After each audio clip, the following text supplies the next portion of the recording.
Hi hello నమస్తే, నేను మీ SPR. Welcome to Mahi media.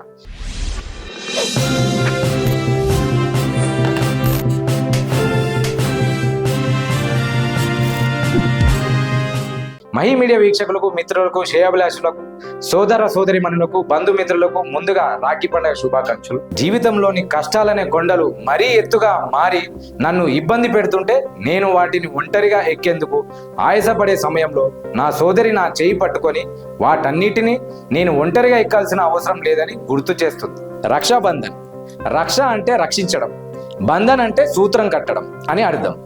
అన్న లేదా తమ్ముడు విజయం దిశగా అడిగేయాలని, అత్యున్నత శిఖరాలకు చేరుకోవాలని మనసారా కోరుకుంటూ ఒక సోదరి కట్టే కంకణమే రాఖీ. ఈ రోజున కట్టే రాఖీలకు సాక్షాత్ శ్రీ మహావిష్ణు శక్తినేనని తెలియజెప్పే భావం ఇందులో ఉంది. అందువలనే సోదరిమణులు తమ తమ సోదరులు కుడి చేతి మణికట్టుకు రక్షను అంటే రాఖీని కడతారు. ఏనా బద్దో బలిరాజా దానవేంద్రో మహాబలహ తేనే త్వమాభి పద్మామి రక్షమాచల మాచలహ. రాక్షస రాజు అయిన బలి చక్రవర్తిని దేవతల కోరికపై విష్ణు తన శక్తితో బంధించాడు. అంతటి విష్ణు శక్తి రక్షాబంధన రూపంలో నీకు కడుతూ నిన్ను బంధిస్తున్నాను. ఆ శక్తి నిన్ను ఎల్లవేళలా కాపాడుతుంది. ఓ రక్షాబంధమా, నీవు స్థిరత్వంలో ఉండగలవు అని దీని అర్థం. వనమాలి గది శార్కిహ శంకి చక్రిచ నందకిహ శ్రీమన్నారాయణో విష్ణు వాసుదేవోభి రక్షిత. వనమాలిని గదను, శంఖమును, చక్రమును, నందకములను ధరించిన హే నారాయణ విష్ణు వాసుదేవ, మా సోదర కుటుంబాన్ని, మా కుటుంబాన్ని మా అన్ని వైపుల నుండి అన్ని విధాలుగా నిరంతరం రక్షించడం అని దాని అర్థం. రక్షాబంధనం తోబుట్టువుల మధ్య ప్రేమ బంధాన్ని సూచిస్తుంది.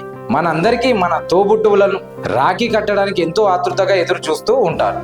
హిందువుల అతి ముఖ్యమైన పండుగలలో రాఖీ పండుగ ఒకటి. దీనిని శ్రావణ మాస పౌర్ణమి రోజున జరుపుకుంటారు. సోదర సోదరమణులు ప్రతీకగా ఈ పండుగను నిర్వహిస్తారు.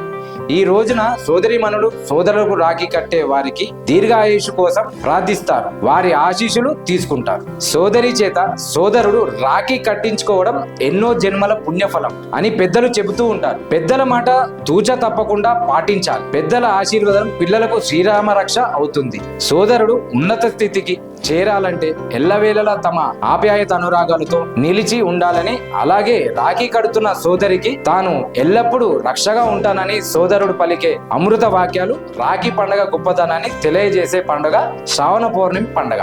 ఇలా ఏ పేరుతో పిలిచినా అది ఆప్యాయత అనురాగాలతో వెల్లవిరిసే సోదరి సోదరుల పండుగ. రాఖీ పౌర్ణమి రోజున సోదరి ఇంటికి కానీ లేదా సోదరుడు సోదరి ఇంటికి కానీ వెళ్తారు. అక్కడ హితులు, సన్నిహితులు, బంధువులతో సందడిగా ఉంటుంది. సోదరి సోదరులు అయితే చెల్లెల తలపై అక్షంతలు వేసి ఆశీర్వదిస్తారు. అక్క అయితే తమ్ముడు శిరస్సు మీద అక్షింతలు వేసి ఆశీర్వదిస్తుంది. సోదరి సోదరులకు రాఖీ కడతారు. అనంతరం ఒకరికొకరు ఆప్యాయంగా సంభాషణలు చేసుకుంటూ ఆనందంగా ఈ పండుగను నిర్వహించుకుంటారు. అంతేకాకుండా చారిత్రక నేపథ్యం సైతం ఈ పండుగలో మనకు దర్శనమిస్తుంది. రాఖీ పండుగ సోదరి సోదరులకు రాఖీ కట్టడం కాకుండా ఒక సోదరుడు మరొక సోదరునికి లేదా ఒక సోదరి సోదరులకు రాఖీ కట్టే సాంప్రదాయం భారతవాణిలో పలు చోట్ల కనిపిస్తుంది. గురు పౌర్ణమి, రాఖీ పౌర్ణమి హిందూ సామ్రాజ్య దినోత్సవంగా నిర్వహించుకునే పండుగలలో ముఖ్యమైనది. ఈ కంటెంట్ మీకు నచ్చినట్లయితే లైక్ చేయండి, షేర్ చేయండి. ఇప్పటి వరకు సబ్స్క్రైబ్ చేసుకున్నట్లయితే సబ్స్క్రైబ్ బటన్ని నొక్కండి. అదేవిధంగా పక్కనే ఉన్న బెల్ ఐకాన్ని నొక్కడం ద్వారా మీకు మహి మీడియా న్యూస్ ఛానల్లో కొత్త వీడియో అప్లోడ్ చేయగానే నోటిఫికేషన్ ద్వారా తెలియజేయడం జరుగుతుంది.